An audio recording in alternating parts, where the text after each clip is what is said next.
Gonna try this again. There we are. Sorry about that. And here go this. It kept saying it was losing connection on the internet. That's the thing about Out of the technology. blue. It's either your friend or it's not.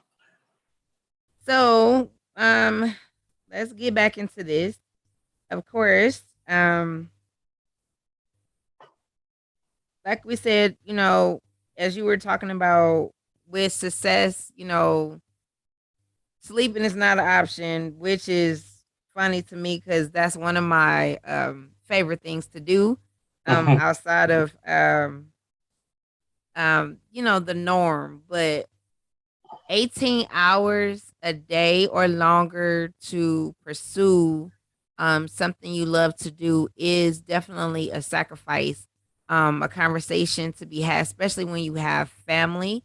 At the time, um, how did you? Okay, we talk about. Let's go into the balanced life. Did you have a balanced life? I've never had a balanced life, and I don't know what a balanced life looks or feels like. To be perfectly honest, I'm dedicated to my work not because of anything other than I love what I do. So um, I don't know what that feeling is to have, a solid work life balance. When you come home, well, for years when I came home, there was more work to do. It was just a different venue for me to work from. So I'd work all day. It started off, I'd work, at my clients' offices during the day, and then I'd come home and I'd write. When I got off of that job, I'd come home to my home office and I'd write. And then years later, when the priorities flipped, I would write for most of the day and then work on my consulting gigs in the afternoons because my clients still had 9 to 5 hours. And then, come home and write again, at night. So work-life balance is not something that you can talk to me about. I don't know anything about that life. What I do know is that the sacrifices you make pay off, and they pay off like anything else. If you save $1 a day, for 30 days, you got $30. It doesn't seem like much. But if you increase that exponentially as your income increases and you maintain that discipline, then, at some point in your life, you won't have to work as hard. And that's really has always been my mindset. I work hard today, so that at some point when I decide I don't want to work as hard, I don't have to. And the beautiful thing about it is, Camille, I don't have to work anymore. I work now because I want to, and because these are the habits that I've built. But it's a whole different animal than all of my, not all, but a lot of my friends and family who work, to this day because they have to. Absolutely. And they have the stress of not, they have the stress of going on every day with a fear of losing their job, for instance, with the fear of, their income going away. I don't have that fear. And so that stress that I don't have makes my life that much more enjoyable. So to me, it's been worth it. I get it. So, where does the inspiration for your projects come from? I have this real romance with words. I love words, and so people say where does the inspiration come from? A lot of times, I feel like they're looking for that visual answer that answer you see in the movies. Well, this is the girl who broke my heart, and I'm writing this song for her. To me, I hear words and phrases put together, and they sound melodic to me. They sound beautiful. They sound amazing. I can read something and be like, wow, that was the most amazing sentence I ever read. It doesn't have anything to do with the content, just the composition of the combination of words and phrases that come together for that paragraph. So to me, I get inspired by a perfect sentence, by a perfect phrase. And I want to build a story around an opportunity for a human to say that perfect phrase. So whether it's a book, whether it's a script for a movie or a script for a stage play, I'm looking for an opportunity for the perfect phrase, the perfect sentence to be spoken, and all my stories are built around that desire. So it's nerdy, It's not what a lot of people think when they feel like, what's your inspiration? But that's why my stuff is unique because when you read it or you experience it, in live in a theater or on a film, the sentences, the phrases, they have a poetic sort of feel to them. And that's how I speak. That's how I try to speak anyway. And that's how I write. And that's what I want to get across. So that my motivations come from my fascination and love for words. Absolutely. And I think that's what some of it is what Trevor said too. Like really fascinated with words. I had someone on not too long ago who wrote several books, and he's a host of the book slam on Clubhouse. And he talked about how hearing his words played back like in the audiobooks was the turn on for him to hear it played over and over again. Um, some of it in his own voice, and some of someone actually rereading it. And I think it's fascinating that um, one of the main things that we learn as kids outside of colors and numbers is reading. And we have this love sometimes and we don't really explore it. Like you have the words with reading and writing, or it goes hand in hand, but at the same time you never think that writing is gonna be your bread and butter. It's like breathing. You don't feel like it's something you have to learn because it's functional. It has its purpose, but you never really feel like that's going to be, like you said, your bread and butter. But in anything that you do in life, corporate America or outside of corporate America, you need to be well written. If you're well written, life is easier than if you're not. And that's as simple as that. So nobody's saying that you have to go write a novel. But if you're capable of composing an effective sentence or an effective message via written word, your life is going to be easier. It's as simple as that. So it's a skill that we all should hone and get better at. Hmm, absolutely. So what was that feeling like? Like if we take Love Jones the musical, and you're sitting in the theater or wherever it's being played, and you're like, that's part of my DNA. What was that moment like when curtains come up and the first night of the show, and you're watching people or you're listening to people respond to what you read? What was that feeling like? Well, that's the ultimate for, especially for a playwright. That's the ultimate experience. I mean, when you're sitting in an audience, and it doesn't matter whether there's 5,000 people or 500 people or 50 people, when you see people reacting to the words that you created, it gives you this sort of, I hate to say it, but it gives you this sort of godlike feeling. Like I created this universe and I'm controlling 5,000 people who are doing exactly what I want them to do by listening to what I wrote. So you can't help but get a sort of a heady experience out of that, and it's amazing. There's nothing to me that I've experienced that's quite like it. Like being able to just sit there and see people laughing, crying, clapping, stomping their feet, getting mad, reacting in any way to something that you wrote, and it's exactly what you intended. There's no professional feeling that's better than that, honestly. Wow. Now that in itself, um, to me, I would equate it of a mother giving birth, to her child, and you waited all this long to see what they actually look like, and when it's time for them to get here, it's like the pain was worth it. Yeah. Um, the things that you have to go through to push the baby out, it was all worth it, and you're constantly grown with that baby. So I'm super excited. We talked about some of the projects, but let's get into this book. Okay. And it was titled Regrets, right? Regret. Yes. So where did this come from? What experience? What's the ultimate regret? This is what I want to Well, for that, you got to read the book. man. I think that regret is born of a couple of things. Number one, when you write theater, you're limited by time and space.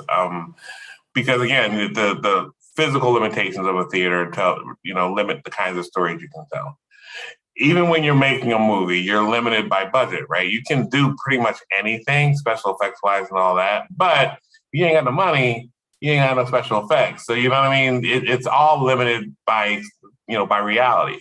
Writing long form, meaning novels, you have no limitations other than your imagination. When J.K. Rowling sits down to write, Harry Potter, she doesn't have to worry about creating a realistic world because she's creating the universe literally with her pen. While she's doing it. And so that's what attracted me to novel writing and regret. I just didn't want to be limited. I wanted to tell a story about one of my most famous female archetypes, the characters that I create. That's what I'm known for. I'm the guy who writes women. So anywhere you go, that's in the industry. That's who I am. I'm the weird dude that creates amazing female characters, and nobody really does it because female characters have traditionally been, non-marketable. It's changing, but you have a very few and far between. You have strong female archetypes being created and marketed, and if you pay attention, you'll see that it's not improving as much as it is. There's one or two of them that are squeaking through. But I have that reputation as a guy that writes women. And so I wanted to create a story without any limitation. And I wanted to create a character that could, the universe could be centered around her. And so when I thought of it, I thought of the one thing that women have as an advantage of over men is when the parental instincts kick in, women become superheroes. There's no motivation quite as strong as a mother Mm-hmm. and a child, right? When the world is conspired against you, it's one thing.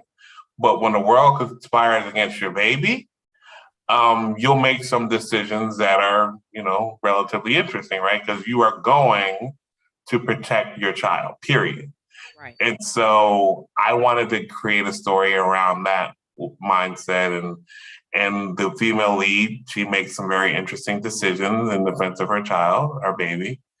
And with every decision, there's a consequence, and so sometimes there's some regret. And that's where we are. She's an amazing character, one of the favorites that I've ever created, one of the most popular that I've ever created. Honestly, women seem to love her because she's so real. Because she's Yes. flawed, but she's Yes. strong, and she's determined, and she's relentless. But she's also fragile, and she has her weaknesses like anybody else. So I'm really proud of it. I'm proud of her, and I'm happy that women seem to be gravitating towards her because that was the intention all along. So do you feel like, or is there gonna be um a change to it to actually make it a play one day? Um, Movie? I've had this idea for a while. I have a trilogy, three stories in my head that I wanted to tell through different mediums. So, Regret is a book. It's in novel form. The next iteration of the story, the sequel, so to speak, would be a play. And then the third and final version Movie? of the story would be a film. So you'd have a multimedia presentation. You have all three mediums being utilized. Number one is a book. Number two is a play, and then the third and final, installment of the story would be a film, which I think is just be an interesting way to tell to give her a complete journey. To be honest with you, so that's what I'm thinking about. That sounds great. As a creator, sometimes we start off, as they say, small. Um, and then it grows bigger and bigger with the success that you have. To actually, when it comes to words, to be able to read, close your eyes and imagine every step, every person, Who does this remind you of when you read the story? Is it me? Is it my aunt? Is it my girlfriend? And we're all combined into this story to make her who she is. Again, we always have those moments, and sometimes we're not even honest with ourselves about, do we have regrets or do we not? We always cop out with, oh, everything was meant to be this way, blah blah blah blah blah. But we all know that whatever decision that we make, whether it's good or bad, it always has consequences. It's always a reaction to whatever we choose to do. Whether it's I'm going to step in front of this car to save my child, and I have to deal with being paralyzed for the rest of my life. But on the other side of it, my child is still in the land of the living. So, of course, you have those moments of, I look at regret as a thin line between, maybe if I thought this through a little bit more. Um, It's interesting you say that. I don't know that I consider it regret as much as, sometimes when you're, and again, this is maybe one of the advantages of living like I do because I don't have a lot of downtime. But when you do, you start to toy with what the what if game, right? Like it's not necessarily a regret, but what if I put the lock on the door so my child couldn't have run into the middle of the street and I wouldn't have had to throw myself in front of the moving car? What if, how would things have turned out differently for me, if I had called the girl back? You know what I mean? You know, as opposed to just, deciding to hang out with my boys at night. You know what I mean? Like things, it's a chain of events that occur, throughout your life that, one place leads you to another. And it's only human nature, I think, to look back at sometimes and say, well, what if I had taken a left instead of a right? Like how would things have turned out? So even me, I look back on some certain things and say, well, what if I had pursued this versus that? What if I had signed this contract and not that contract? How would things have turned out? But at the end of the day, I think it's an exercise of, self-reflection. If you're happy with who you are, and then truly, and we can all say that, but not everyone is, and we know that. But if you're truly happy with what you are and you're fulfilled by what you do, to me, it's not worth the risk. I could go back and I could change something, but then maybe I don't have what I have today. You know what I mean? Maybe I'm somewhere completely different. So to me, I don't look at it as regret. I just look at it as, the imagination wandering. But I wouldn't change anything only because I do feel so satisfied with what I have and who I am today. I wouldn't want to risk being somebody different or having something different, honestly. right. And that is a good outlook on how we focus in our day to day. Of course, we all have those moments of what if. And then we look at it on some things. If I would have stayed, or if I would have never left, or whatever the case may be, I wouldn't be happy now. I would be depressed. I would be this. I would be that.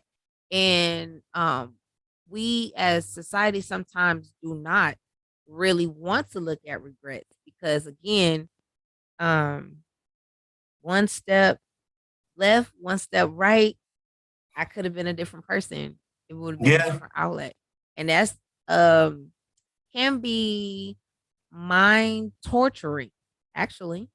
but it is honestly is paralyzing. It's one of those you notice in people, especially people who have less fortunate circumstances. They can get paralyzed by looking back. You know what I mean? Yes. Like, damn, I should have never gotten in the car that night with these dudes. And I have a lot of friends who have that exact story. Like they feel like if I hadn't gotten in the car with these dudes, I wouldn't have been there when they did X, and all of a sudden my life is Y, wasn't it? If you that means you're still stuck in that moment. That means you're still stuck in that car riding out to do whatever you had no business doing at that time. The art of life is being able to move beyond your mistakes and being able to move on, period. Even from your victories, you have to move on. Life, the world keeps turning. You or I could be gone tomorrow. We know that. A week from tomorrow, the world's going to be spinning exactly as it is today. It's not going to stop. So I feel bad, but I feel like that's the art of not getting stuck. You get stuck if you keep looking back, and not keep looking back, but you're constantly reliving things and you have regrets. I think that gets you stuck. And the key to life is moving on. Don't let grass grow under your feet, as they say. It's going to grow. Just don't let it grow under your feet. Just keep on moving. Absolutely. And it makes sense. Like I said, to you guys, I want you to of course support him. Um and to go back and see some things. Are is Love Jones and all the stage plays that you did, are they on film or no? No, I mean, safe plays, I don't allow them for the most part to be filmed and marketed as films because I don't feel like the experience you get is the same. Like you have to be there. But we do have a new show coming up next year that we're excited about. I can't tell you anything about it. It's super secret. The producers are still working on the details. So, but it's going to be big and it's going to be touring and it's going to be one that you'll hear about it all across the country. So that'll be my next big project. We also have a movie that's shooting in August. The play that you mentioned earlier, Neighborhood Barbershop, that's being made into a film and that's being shot in August of this year. So before the end of the year, that should be available for the world to see. So we have some exciting things coming up, and of course, there's the book tour. So And anybody when in does any that start? June 23rd in Philadelphia, we will be kicking off a nationwide book tour to market the book Regret, along with my buddy Trevor David Houchin, who is going to be promoting his book on his time spent in Japan. So we will have both of our works of art available for an audience to see and experience. And we're not just going to give you your average book signing, of course. We're going to give you something theatrical and entertainment based. It's going to be a celebration of the work that we've done and the time that we've put into this business. And it's going to be fun. So more than anything, I'll come out and have a good time, have a glass of champagne, and meet your favorite writers and pick up a book and tell the world that you had a great night.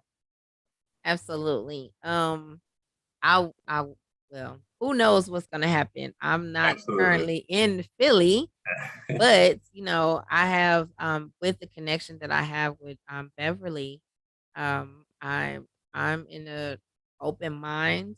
I'm like, I don't know what's gonna happen. I know I have people who have graced the stage, the platform, who are some of everywhere. And I have to meet them in person versus just being a virtual. So who knows? I might pop up at the book signing. Who You knows? never know. We never know. Whatever happens, happens, and it's always what it's meant to be. So we look forward to it. And where are you located, by the way? I'm in Detroit. Well, then you know what? Maybe we just have to bring our butts to Detroit, um, Who knows? and do our thing there. So we'll make this happen one way or another. Absolutely. Absolutely. Again, I'm excited. So one more thing about the barbershop. Are you going to use the same people that was actually in the stage play into the movie? Um, what am I allowed to say? At risk of getting in trouble, yes, we are using most of the same cast. There'll be some changes, but the ones that you want to see, let me put it this way: the ones that you want to see will be the ones that are in the movie. Okay. Great, great, great. Again, this is very empowering. Just to let you know where the possibilities can be for those who are writers, those who are in corporate, those who had no idea that it's more in you than meets the eye. Um, Here he is, the story before we got cut off, the understanding that he was in corporate, had his own business in software, and just to go help a friend out, catch that, to go help a friend out, not even certified, educated in writing, any of that, um, helped his friend out, and now he's in a space where he's doing this just because. He Just because. in my ear, I heard is not because the necessary, like I have to do this day by day, check by check, but I'm doing this because it's fun to me. This is what I want to do, and not somebody putting something on me that I don't want to do.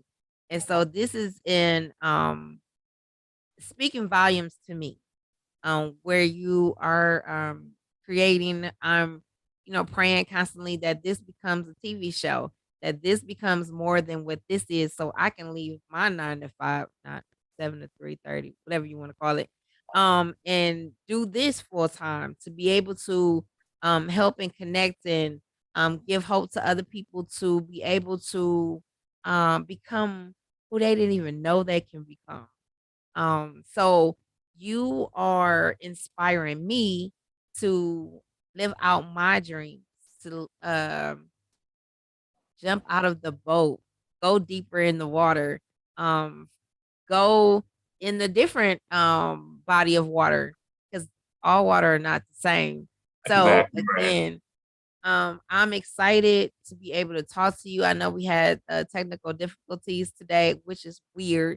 I just feel like um they didn't want to hear this. They didn't want us to get together to actually put this gem out here, this diamond out here, to be able to take hope and faith from you.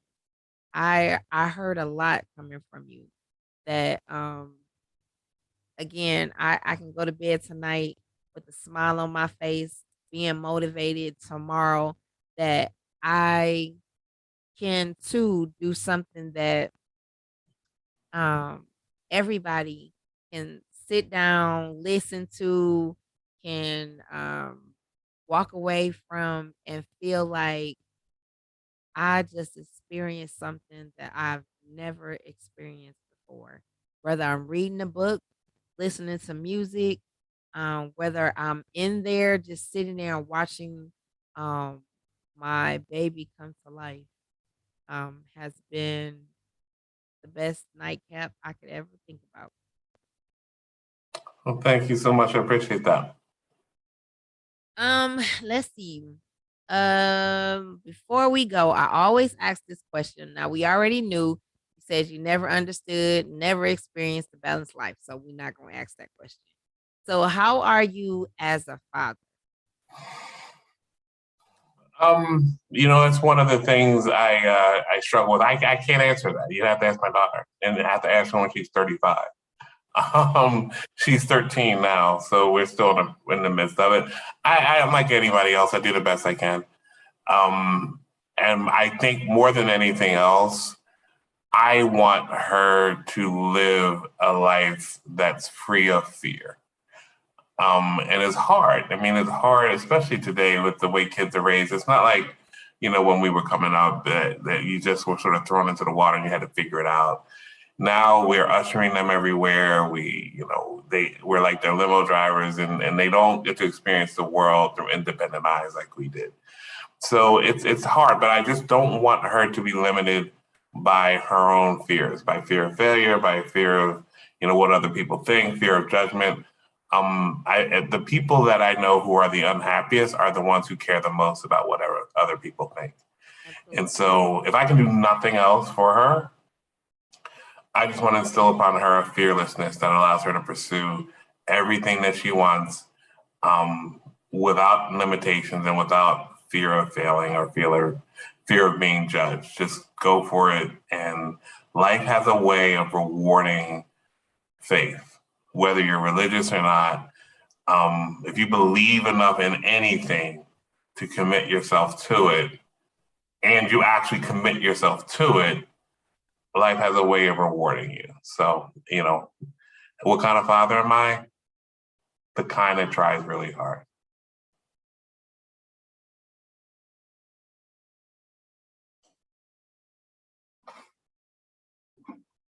I think we had a few technical difficulties, and with that, we will wrap this up. Thank you guys for